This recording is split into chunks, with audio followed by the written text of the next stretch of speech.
नमस्कार दोस्तों, आज हम मालती जोशी की लिखी कहानी बहुरी अकेला सुनेंगे। दोस्तों, अगर आपको मेरे चैनल की कहानियाँ अच्छी लगती हों तो मेरे चैनल को सब्सक्राइब कीजिए तथा बेल आइकॉन भी प्रेस करें ताकि मेरे द्वारा अपलोड की गई कहानियाँ आप तक पहुँच सके। तो आइए सुनते हैं कहानी बहुरी अकेला। स्टाफ रूम में गर्मा गर्म बहस चल रही थी। मुझे देखकर क्षण भर को सन्नाटा खिंच गया। मुझे लगा कि कहीं बहस का मुद्दा मैं ही तो नहीं हूँ। तभी मिसेज झा ने कहा, लो ये आ गई मिस स्मार्टी, इन्हें भेज दो। बहुत काबिल आइटम हैं, कैसी भी सिचुएशन हो ब्रेवली हैंडल करती हैं। मिसेज सक्सेना मुंह बनाकर बोली, वे दिन गए मिसेज झा, अब तो ये मिस प्रिविलेज्ड हैं, इन्हें कोई हाथ भी नहीं लगा सकता। क्या हुआ भाई, सुबह सुबह मुझ पर इतनी कृपा दृष्टि क्यों हो रही है? मैंने आखिर पूछ ही लिया। अरे हम गरीब क्या कृपा दृष्टि करेंगे, कृपा दृष्टि तो आप पर मैम की है, इसीलिए तो आपको कोई असाइनमेंट नहीं दिया जा सकता, खासकर संडेज को। मिसेज सक्सेना कुटिलता से आंखें नचाकर बोली, कुछ पता भी तो चले कि माजरा क्या है। मैंने कुर्सी खींचते हुए कहा। उत्तर में सबने एक साथ बोलना शुरू किया। बड़ी देर बाद मेरी समझ में जो आया उसका सार यह था कि शुक्रवार को एमए फाइनल की लड़कियां अजंता एलोरा जा रही हैं, पर इंचार्ज मिसेज गुप्ता के ससुर जो आज अचानक कूच कर गए। अब सवाल यह है कि उनके स्थान पर किसे भेजा जाए। सबकी अपनी परेशानियां थी। मिसेज सक्सेना की बिटिया वायरल में पड़ी थी। रविवार को किरण के देवर की सगाई थी। मिसेज कृपाल की सास पैर में प्लास्टर बंधवाकर पड़ी थी। खंडेलवाल के पूरे दिन चल रहे थे। दास गुप्ता के दोनों बच्चों के सोमवार से टर्मिनल्स शुरू हो रहे थे और बिसारिया पहले से ही छुट्टी पर थी। स्टाफ में 2-3 अति बुजुर्ग सदस्य थी जिन्हें इस मिशन पर भेजना बेकार था। एकाएक मुझे याद आया, विभा तो जा रही है ना, या उसके यहाँ भी कोई प्रॉब्लम है? विभा तो जा रही है, पर वह तो खुद बच्ची है, लड़कियों को क्या संभालेगी? कोई जिम्मेदार व्यक्ति भी तो साथ होना चाहिए। और तुम्हें कोई हाथ लगा नहीं सकता। मैडम की चहेती जो हो, उनकी सख्त हिदायत है कि अंजू शर्मा को छुट्टी के दिन कोई काम ना सौंपा जाए। देर से शादी करने का यही तो फायदा है, सबकी सिंपैथी मिल जाती है। मैं चकित सी देखती रह गई। ये सबकी सब मेरी कुलीग्स थी। सालों से हम साथ काम कर रहे थे। हमेशा कैसी शहद घुली बातें करती हैं।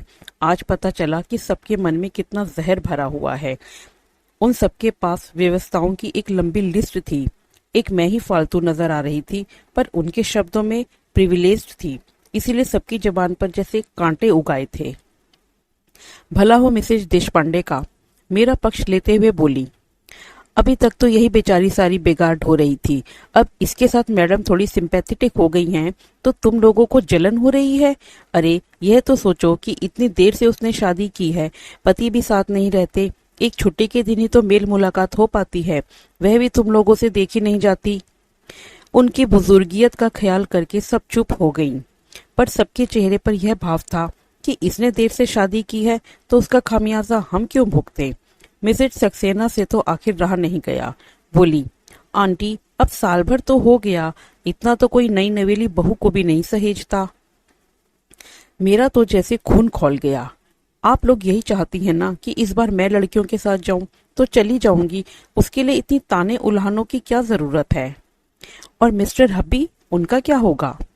उसकी चिंता आपको क्यों हो रही है? That is my problem. उसी तैश में मैं मैडम के कमरे में चली गई और कह दिया कि मिसेज गुप्ता के ना आने से उन्हें कोई परेशानी हो रही हो तो मैं तैयार हूँ। वे कुछ देर तक मुझे देखती रहीं, फिर बोली, it is very supporting of you. दरअसल मैं तुम्हें बुलाने को सोच ही रही थी। अकेली विभा पर तो भरोसा नहीं किया जा सकता ना। तो आप इतना संकोच क्यों करती हैं ma'am? You are the boss, आप जिसे कहेंगी उसे जाना ही पड़ेगा। आप नहीं जानती आपकी सौजन्य का लोग कितना गलत अर्थ निकालते हैं। आई डोंट केयर, मैं तो सिर्फ शर्मा जी के बारे में सोच रही थी। मैं 4-5 बार उन्हें बता चुकी हूँ कि वे मिस्टर कश्यप हैं, शर्मा नहीं, पर उन्हें याद ही नहीं रहता। अब तो मैंने टोकना भी छोड़ दिया है, इसीलिए उनके सुर में सुर मिलाकर कहा, आप शर्मा जी की चिंता ना करें, मैं उन्हें फोन कर दूंगी। वे भी सरकारी नौकर हैं, ड्यूटी का मतलब समझते हैं। Okay, and good luck to you. घर लौटते समय बहुत हल्का महसूस कर रही थी।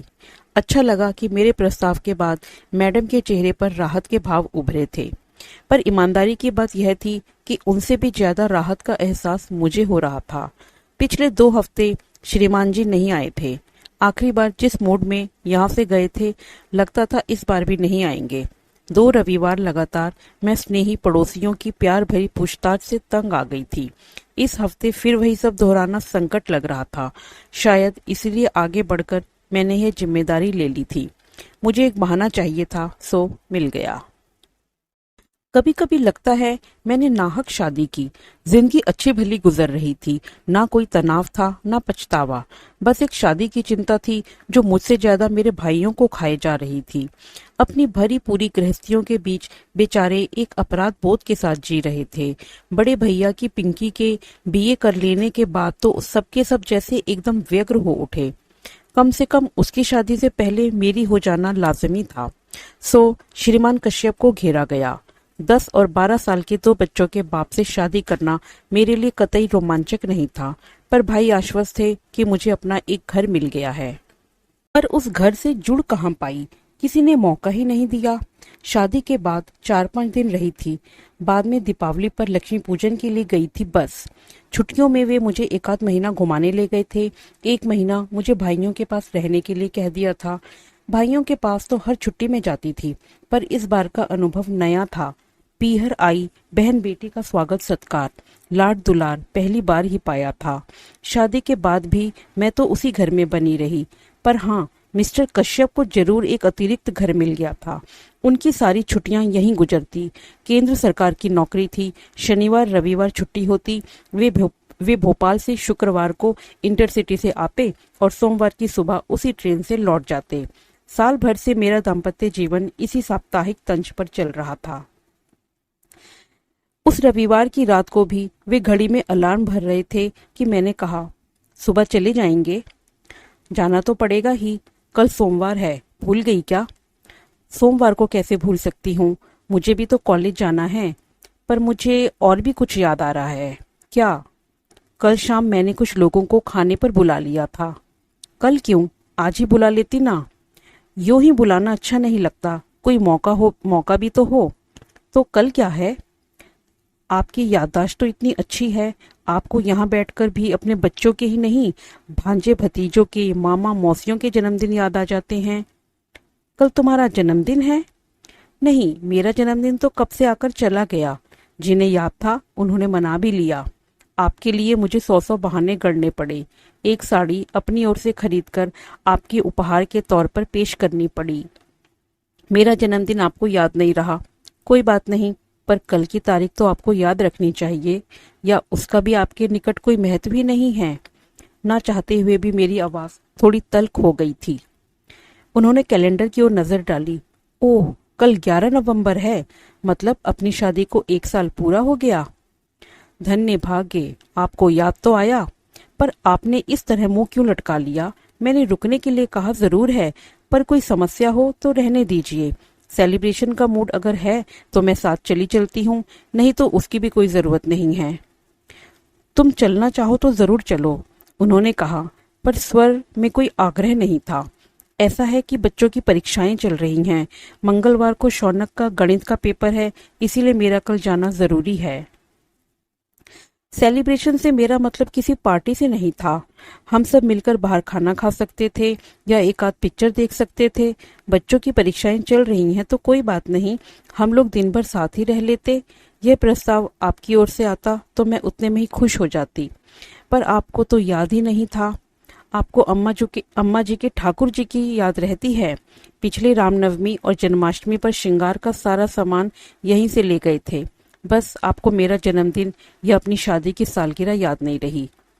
बार बार बच्चों का अम्मा का ताना क्यों दे रही हो? वे लोग मेरी जिम्मेदारी हैं। और मैं क्या हूँ? सिर्फ जरूरत। कैसी जरूरत, ये भी बताना पड़ेगा। कुछ देर तक कमरे में भीषण स्तब्धता छाई रही। फिर मैंने ही कहा, आप बच्चों के सामने एक आदर्श पिता बने रहना चाहते हैं, इसीलिए मुझे तरजीह नहीं देते, जानती हूँ। इसीलिए आज तक आपने मेरे स्थानांतरण के लिए प्रयत्न नहीं किया। आश्चर्य तो यह है कि अम्मा जी ने भी कभी इसके लिए जोर नहीं दिया। Please leave my mother alone. मैं उन्हें गाली थोड़ी ही दे रही हूँ, एक बात कह रही हूँ। कोई भावुक महिला होती तो कहती, बहू तुम आकर जल्दी से अपना घर बार संभालो और मुझे छुट्टी दो। पर वे बड़ी प्रैक्टिकल हैं, उन्हें यही व्यवस्था रास आ गई है। घर में उनका एक छत्र शासन भी बना रहता है और बेटे को कोई परेशानी भी नहीं होती। वह आदर्श बेटा बना रहता है, आदर्श पिता बना रहता है और उसकी साप्ताहिक आनंद यात्रा भी निर्विघ्न चलती रहती है। आनंद यात्रा? वाह, तुम क्या सोचती हो कि तुम कोई हुस्न परी हो जिसके लिए मैं दीवाना हो चलता हूँ? ठक लगा जैसे किसी ने कलेजे पर एक घूंसा जड़ दिया हो। बड़ी मुश्किल से मैं उस पीड़ा को जब्त कर पाई। फिर अत्यंत कसैले स्वर में कहा, मैं हुस्न परी होती तो 34 साल तक अनब्याही ना बैठी रहती और ना ही 2 बच्चों के बाप से शादी करती। यह बात कहने के साथ ही मैं दीवार की ओर मुंह करके लेट गई थी। इस कारण उनका चेहरा नहीं देख पाई, पर वह जरूर स्याह पड़ गया होगा। वे उस रात कब कहाँ सोए मैं नहीं जानती। सुबह अलार्म बजा था पर मैं नहीं उठी। उन्होंने शायद अपने से ही चाय बनाई थी, पर मैं दम साधे पड़ी रही। जाते समय उन्होंने मुझे आवाज भी दी हो तो पता नहीं। सुबह उठी तो लगा जैसे एक भयानक स्वप्न देखकर जागी हूं। उसके बाद आज तीसरा शुक्रवार है। जनाब की कोई खबर नहीं, रूठ कर गए हैं। सोचा होगा मना लेगी, पर हम मिट्टी के नहीं बने हैं, बल्कि गुस्सा तो हमें आना चाहिए था। अपमान तो हमारा हुआ है। सच तो यह है कि उनके न आने से मुझे राहत ही मिली थी, क्योंकि मुझे लग रहा था कि अब मैं उस व्यक्ति का स्पर्श या सामीप्य सहन नहीं कर पाऊंगी। सुबह बैग भर रही थी कि फोन खड़का। मैं बोल रहा हूँ। मैं कितना जबरदस्त अहम है, जैसे आवाज सुनते ही पहचान लिए जाएंगे। अच्छा आप हैं, कहिए। हम लोग रात को 9 बजे तक पहुंच रहे हैं। फोन इसलिए किया कि खाना बनाकर रख सको। पिछले 2 शुक्रवार से मेरा खाना बर्बाद हो रहा था, पर मैंने उसका जिक्र न करते हुए कहा, हम लोग मतलब बच्चे भी साथ आ रहे हैं, इसीलिए बस से आ रहा हूँ। ट्रेन बहुत लेट पहुंचती है। मैं पसोपेश में पड़ गई। मेरी चुप्पी से वे भी थोड़ा विचलित हो गए। क्या हुआ, कोई समस्या? कहो तो बच्चों को ना लाऊं। बड़ी मुश्किल से उन्हें राजी किया था। बच्चे आ रहे हैं तो दे आर मोस्ट वेलकम, लेकिन सचमुच एक समस्या आ गई है। मैं आज शाम को अजंता एलोरा जा रही हूँ। प्रोग्राम बदल नहीं सकती? नहीं, क्योंकि ये प्लेजर ट्रिप नहीं है। कॉलेज की लड़कियों के साथ इंचार्ज बनकर जा रही हूँ। पर तुम ही क्यों? मैं क्यों नहीं? पिछले साल भर से तो उन्होंने मुझसे कोई काम नहीं लिया, मेरे सारे संडेज फ्री रखे। कॉलेज में इतनी परीक्षाएं होती हैं, पर कभी इन्विजिलेशन की ड्यूटी भी नहीं दी। पर किसी की सदस्यता का ज्यादा लाभ उठाना अच्छा थोड़ी ही लगता है। आखिर ये मेरी नौकरी है। इस बार उधर चुप्पी छाई रही। फिर 2 हफ्ते से आप आए नहीं थे तो मैंने सोचा इस बार भी नहीं आएंगे। मैं 2 हफ्तों से नहीं आया तो तुमने कोई खोज खबर भी तो नहीं ली? एक बार फोन ही कर लेती। कारण मुझे मालूम था, इसीलिए फोन नहीं किया। मैं बीमार भी तो हो सकता था। बीमार होते तो फोन करते। आप तो नाराज थे। मैं तो आज भी आपकी आशा नहीं कर रही थी। शायद अम्मा जी ने। हर बार अम्मा को बीच में क्यों ले आती हो? बहुत श्रद्धा युक्त अंतःकरण से कह रही हूँ कि शायद अम्मा जी ने ही समझाया होगा कि कमाऊ बीबी से बनाकर चलना चाहिए। उधर से फोन पटकने की आवाज आई। मैंने भी परवाह नहीं की। अगर आप कड़वी बात कहते हो तो सुनने का भी हौसला रखो। जब सुन नहीं सकते तो कहते क्यों हो? कॉलेज से लौटते हुए अचानक ख्याल आया कि सफर के लिए कुछ जरूरी चीजें ले लूं। घर की ओर मुड़ने की बजाय मैं बाजार की ओर मुड़ गई। वह शायद मेरी होनी ही थी जिसने मुझे इस बात के लिए प्रेरित किया था, क्योंकि उस ओर मुड़ते ही एक स्कूल बस मेरे सामने आ गई। उसे बचाने के लिए मैं सड़क के इतने किनारे चली गई कि गिर ही पड़ी। क्षण भर को आंखों के सामने अंधेरा छा गया। पल भर में वहां भीड़ जुट आई थी। 4 सहृदय लोगों ने मुझे स्कूटर के नीचे से निकाला और पास के अस्पताल में पहुंचाया। मैंने तुरंत एक फोन पड़ोस में किया और एक कॉलेज में। नीतू और उसकी मम्मी फौरन दौड़ी चली आई और पूरे समय मेरे साथ बनी रही।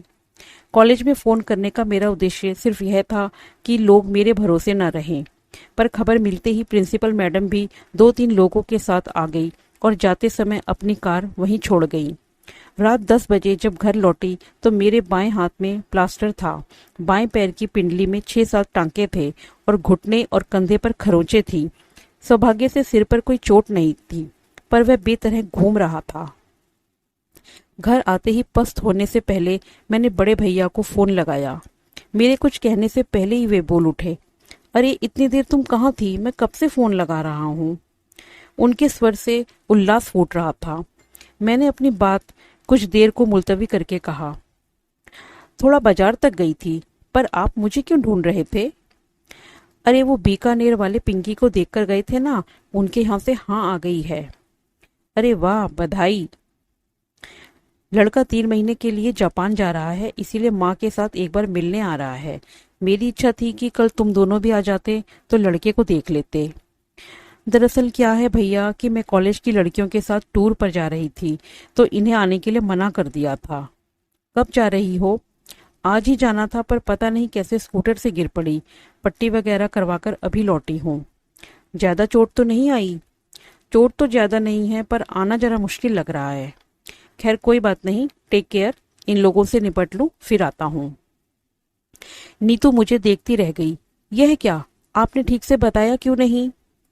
वे बिटिया का रिश्ता तय कर रही हैं, इस समय मैं उन्हें डिस्टर्ब नहीं करना चाहती।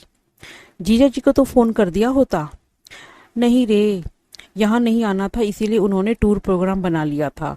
घर पर अम्मा जी और बच्चे अकेले होंगे, इतनी रात को फोन करूंगी तो परेशान हो जाएंगे। जीजा जी के पास मोबाइल नहीं है? यही तो सोच रही हूँ, इस जन्मदिन पर उन्हें प्रेजेंट कर ही दूंगी। बहुत परेशानी होती है। अच्छा नीतू, आज की रात तुम मेरे पास रह जाओगी? कल से मैं बसंती को बोल दूंगी। कैसी बात कर रही हो? आज तो मुझे रहना ही है। अपने घर पर खबर की होती तो सुबह से पहले कोई आता थोड़े ही। वह रात बड़ी मुश्किल से कटी। उपचार के समय उन्होंने जरूर कोई निश्चेतक दवा दी होगी। उसका असर धीरे धीरे कम हो रहा था और दर्द अपना अस्तित्व जताने लगा था। यूं तो दर्द निवारक गोलियां भी दी गई थी, पर उन्हें कारगर होने में थोड़ा समय लगता ही था। घर का कोई साथ होता तो मैं उन्हें सारी रात सोने नहीं देती, पर पराई लड़की को परेशान कैसे करती, सो सहनशीलता का नाटक करना ही पड़ा। दर्द के घूंट पीते हुए मैं बार बार उस एक व्यक्ति को कोस रही थी, मिस्टर कश्यप। आपने साल भर में कोई और तोहफा तो नहीं दिया, पर शायद बद्दुआएं दिल खोलकर दी हैं, उसी को भुगत रही हूँ। नहीं तो 10 साल से गाड़ी चला रही हूँ, कभी एक खरोच भी नहीं आई। बमुश्किल तमाम रात के तीसरे पहर थोड़ी सी आंख लगी, पर नीतू ने 7 बजे ही चाय के लिए जगा दिया। उसका कहना भी ठीक था। बोली, आप हाथ मुंह धोकर तैयार हो जाइए, अड़ोस पड़ोस में खबर लगते ही आने वालों का तांता शुरू हो जाएगा, आप परेशान हो जाएंगी। फिर उसी ने मेरे हाथ मुंह धुलवाए, बाल ठीक किए, उसी की मदद से मैंने कपड़े बदले। फिर उसने मेरे हाथ में कॉर्डलेस थमाकर मुझे सोफे पर लाकर बैठा दिया। आसपास तकिए लगाकर ऐसी व्यवस्था कर दी कि मैं अधलेटी रह सकूं। बोली कि हर किसी को बेडरूम तक लाना ठीक नहीं लगता। उसका तर्क ठीक था, और जैसा कि उसने कहा था, 8 बजे से आने वालों का सिलसिला जो शुरू हुआ 10 साढ़े 10 तक चलता ही रहा। बेचारी नीतू नहाने धोने भी घर ना जा सकी। 11 बजे मैंने उसे जबरदस्ती घर भेजा। कहा कि दरवाजे में चेन लगा दो, आने वाला अपने आप खोल लेगा। नीतू को गए मुश्किल से 10 मिनट हुए होंगे कि दरवाजा अपने आप खुल गया। मैं तो चकित थी कि ना दस्तक ना घंटी, ऐसे अचानक कौन आ गया। पर जब आगंतुक को देखा तो देखती रह गई। कमर पर दोनों हाथ रखे दरवाजे में खड़े होकर श्रीमान मुझे घूर रहे थे। उस दृष्टि में रोष था, उपालंब था, उपहास था और शायद तिरस्कार भी। आई न्यू इट, मुझे मालूम था तुम्हें कहीं आना जाना नहीं था, सिर्फ मुझे टालने के लिए बहाना बनाया गया था। I was dead sure. वे जिस तरह मुझे घूर रहे थे, मैं भी एकटक उन्हें देख रही थी। मेरी आंखों में उपालंब की मात्रा शायद ज्यादा गहरी थी, क्योंकि थोड़ी देर बाद उन्होंने अपनी नजरें फेर ली। उनकी नजरें हटते ही मैंने कॉर्डलेस पर पड़ोस का नंबर मिलाया। सॉरी नीतू, तुम्हें फिर से कष्ट दे रही हूँ, पर क्या है कि तुम्हारे जीजा जी आ गए हैं, एक कप चाय बनाकर दे जाओगी तो अच्छा रहेगा। मेरे लिए पड़ोसियों को कष्ट देने की कोई जरूरत नहीं है, उन्होंने कसैले स्वर में कहा। अब वे दरवाजा छोड़कर सामने कुर्सी पर बैठ गए। अगर घर में चाय बनाने में कोई प्रॉब्लम है तो मैं बाहर पी सकता हूँ। वैसे भी मैं यहाँ रुकने वाला नहीं हूँ, सिर्फ देखने चला आया था। मैं भी उन्हें चाय पिलाने के लिए बहुत व्यग्र नहीं थी, बस चाहती थी कि इस समय हम दोनों के बीच में कोई तीसरा आकर बैठ जाए।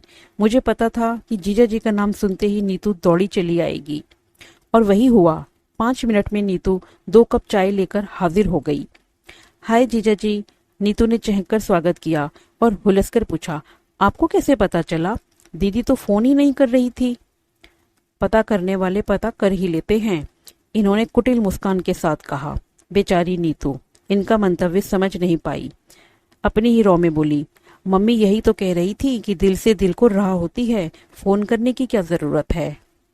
फिर इन्हें चाय पकड़ाते हुए मुझसे बोली, दीदी अब आप भी उठकर जरा सी चाय पी लो, सुबह से बोल बोलकर दिमाग चकरा गया होगा। वो मुझे सहारा देकर उठाने लगी और इनके चेहरे का रंग बदलने लगा। मेरी अधलेटी मुद्रा को वे अनादर का प्रदर्शन समझ रहे थे। अब उन्हें कुछ कुछ समझ में आ रहा था। उठने की प्रक्रिया में जब मेरा शॉल कंधे से खिसक गया तो उन्होंने प्लास्टर पर नजर डाली। अरे ये हाथ को क्या हो गया? गनीमत है कि सिर्फ हाथ ही टूटा है। आप खुशकिस्मत हैं जीजा जी कि ये सही सलामत बच गई, वरना क्या से क्या हो जाता। तुम्हें मैं सही सलामत नजर आ रही हूँ? अरे हाथ ही तो टूटा है। सब लोग कह रहे थे कि किस्मत वाली थी जो सड़क के किनारे गिरी, अगर बीच में गिरती तो सोचो क्या होता। उस कल्पना मात्र से ही मुझे झुरझुरी हो आई। मैंने नीतू से कहा, थोड़ी हेल्प कर दोगी तो मैं भीतर जाकर थोड़ा लेट लूंगी। हाँ अब आप बिल्कुल आराम करो, कोई आएगा तो जीजा जी निपट लेंगे। बिस्तर पर लेटते हुए मैंने कहा, बसंती को 2 दिन की छुट्टी दे दी थी, अगर किसी के हाथ खबर भिजवा दोगी तो वे आ जाएगी, 2 रोटी ही डाल जाएगी।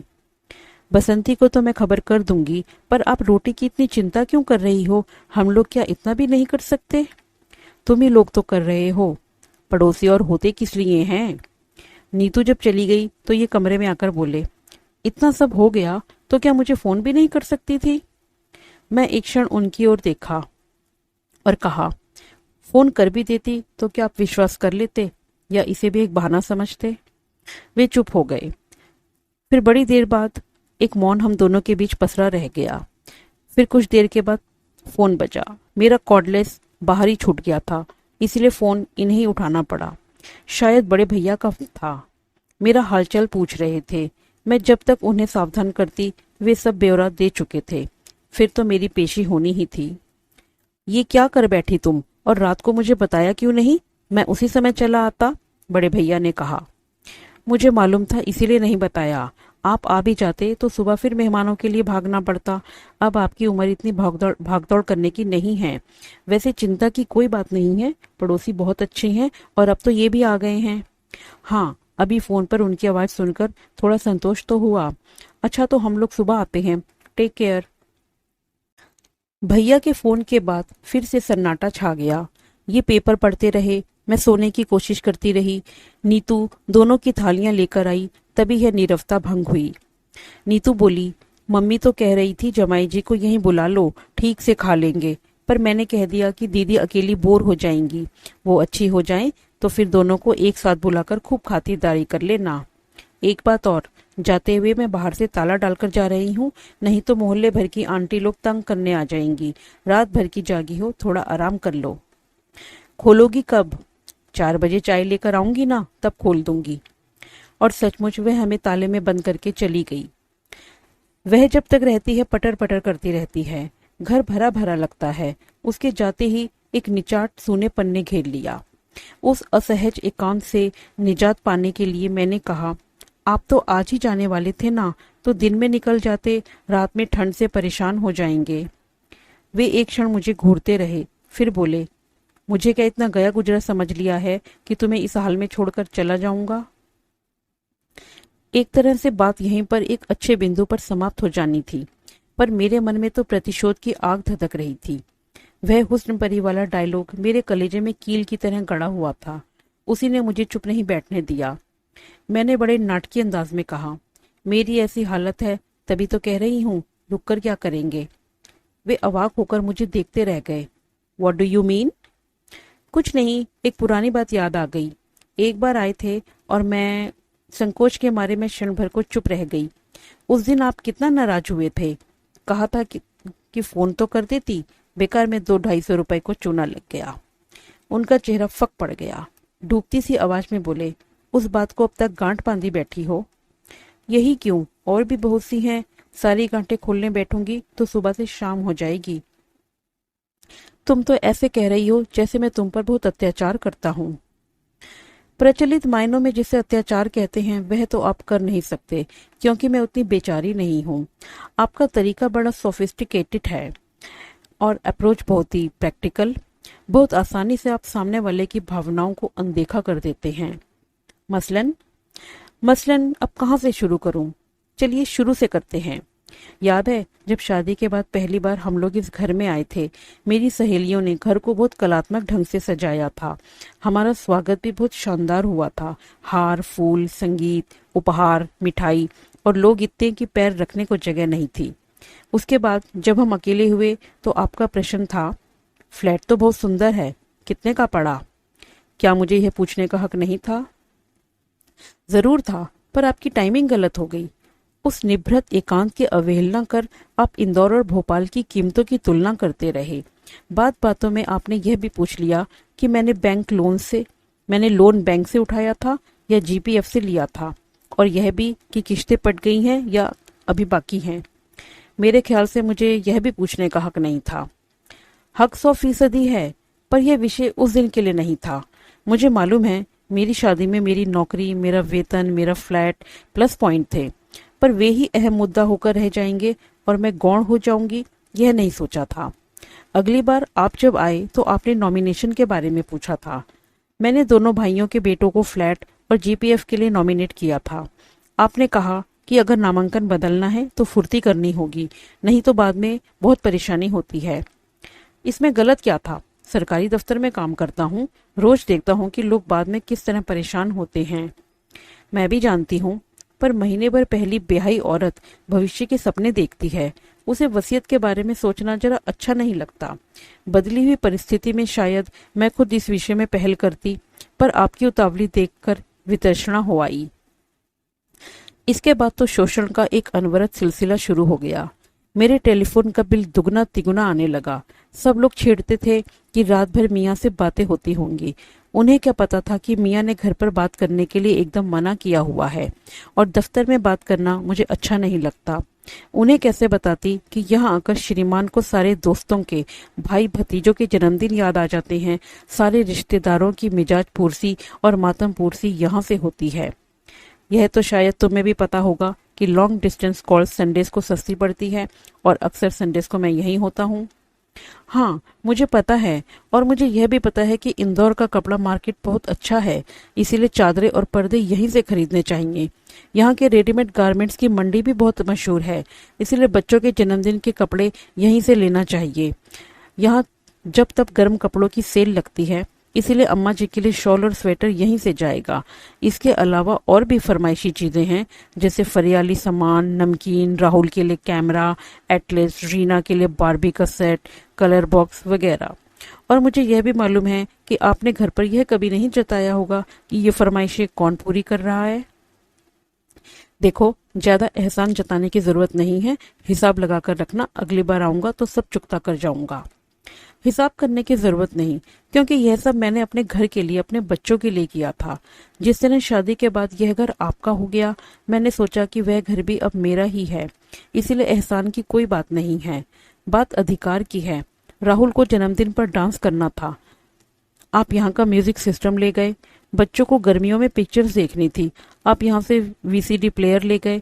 बार बार बिजली गुल होने से बच्चों की पढ़ाई हर्ज होती थी, इसीलिए मेरा इमरजेंसी लैंप भी भोपाल पहुंच गया। मैं शिकायत नहीं कर रही हूँ, आपको अधिकार था और आपने इसका उपयोग किया, पर यह तो वन वे ट्रैफिक हो गया। मुझे तो कोई अधिकार मिला ही नहीं, मेरा तो सिर्फ एक्सप्लॉयटेशन किया गया। वाह, सुनने में बुरा लगता है ना? शोषण कहूंगी तो और भी बुरा लगेगा, पर मेरे साथ यही हो रहा था और वह मेरी समझ में भी आ रहा था। पर मैंने मन को बहला लिया था कि मैं घर की किश्तें चुका रही हूँ, घर जिसकी मुझे अरसे से तलाश थी, घर जो रिश्तों की मजबूत जमीन पर खड़ा हो, घर जो आपसी सामंजस्य और सद्भाव के सहारे टिका हो। पर वह घर तो मुझे मिला नहीं। आपने दिया ही नहीं। देखो, तुम्हारी तरह मैं साहित्यिक भाषा तो नहीं बोल सकता, लेकिन आप खूब बोल सकते हैं। आपका हुस्न परी वाला जुमला तो अब तक मेरे कलेजे में गड़ा हुआ है। कल रात भर मैं दर्द के मारे सो नहीं पाई थी, पर यह दर्द उस दर्द के मुकाबले कुछ नहीं था जो उस रात आपने मुझे दिया। ये घाव तो कल को भर भी जाएंगे, पर वो घाव ताउम्र हरा रहेगा। और आज तो आपने कमाल ही कर दिया। आज आज मैंने क्या किया? वे हैरान थे। आज आप सिर्फ मेरे सच को परखने यहाँ चले आए। मान लो मैं चली ही गई होती तो आपकी क्या इज्जत रह जाती, या मेरी क्या इमेज बनती? आपकी तो यह दूसरी शादी है। इतना तो आप भी समझते होंगे कि दाम्पत्य का आधार होता है विश्वास, और मिस्टर कश्यप, आपने उसे ही नकार दिया। फिर शेष क्या रहा? तभी दरवाजा खड़का। नीतू शायद चाय लेकर आई थी। हम दोनों अच्छे बच्चों की तरह चुपचाप बैठ गए। वैसे भी बोल बोलकर मैं इतना थक गई थी कि कुछ देर आंख बंद करके लेटने को जी चाह रहा था, और चाय पीकर मैं सचमुच लेट गई। नीतू बोली, जीजा जी शाम को क्या खाना पसंद करेंगे, बताइए। व्यंगपूर्ण मुस्कुराहट के साथ वे बोले, मैं गरीब क्या बताऊंगा, अपनी दीदी से पूछो, गेस्ट ऑफ ऑनर तो वो हैं। और इतना कहकर वे बाथरूम में घुस गए। नीतू थोड़ी देर बैठी बतियाती रही, पर मेरी ओर से कोई प्रोत्साहन न पाकर चुपचाप उठकर चली गई। वे फ्रेश होकर आए और बालों में कंघी फेरते हुए बोले, अच्छा मैं निकल रहा हूँ। मैंने प्रश्नवाचक नजरों से उनकी ओर देखा। रतलाम वालों के आने तक रुकने का इरादा था, पर देखता हूँ उसकी कोई खास जरूरत नहीं है। तुम्हारे अड़ोसी पड़ोसी बहुत अच्छे हैं, खूब अच्छी सेवा टहल कर रहे हैं। मेरी वजह से बल्कि असुविधा ही हो रही है। और हाँ, तुम्हारी सारी चीजें अगली बार ले आऊंगा, अगर आया तो, वरना किसी के हाथ भिजवा दूंगा। मैंने उठने का उपक्रम किया तो बोले, लेटी रहो, मेरे लिए फॉर्मेलिटीज करने की जरूरत नहीं है। वैसे भी आदरमान बहुत हो चुका है। सी ऑफ करने के लिए ना सही, दरवाजा बंद करने के लिए तो उठना होगा। मैं लड़खड़ाते हुए उठ खड़ी हुई। लंगड़ाते हुए जब तक दरवाजे पर पहुंची, ये 2 मंजिल उतरकर बिल्डिंग के गेट तक पहुंच चुके थे। खिड़की से मैं उन्हें जाते हुए देखती रही। फिर मैंने बड़ी मुश्किल से दरवाजा बंद किया। इतने से श्रम से ही मैं हाँफ गई थी। देर तक बंद दरवाजे के सामने वहीं खड़ी रही जहां से मैंने उन्हें जाते हुए देखा था। मुझे लगा वे मेरे घर से ही नहीं, जीवन से भी चले गए हैं। अलविदा मिस्टर कश्यप, मैंने कहा। आज से मेरे घर और मेरे मन के दरवाजे आपके लिए बंद हो चुके हैं। घर का दरवाजा तो शायद कभी मजबूरी में खोलना भी पड़ेगा, क्योंकि इस शादी को इतनी आसानी से मैं नकार नहीं सकती। इसके लिए मेरे भाइयों ने बहुत सारा श्रम और पैसा खर्च किया है, इसीलिए इस शादी को तो मुझे ढोना ही पड़ेगा। पर मेरे मन का दरवाजा अब आपके लिए कभी नहीं खुलेगा, कभी नहीं। दोस्तों, ये थी मालती जोशी की कहानी बहुरिया अकेला। आशा करती हूँ आपको ये कहानी पसंद आई होगी। इसे लाइक कीजिए, शेयर कीजिए और सब्सक्राइब कीजिए। धन्यवाद।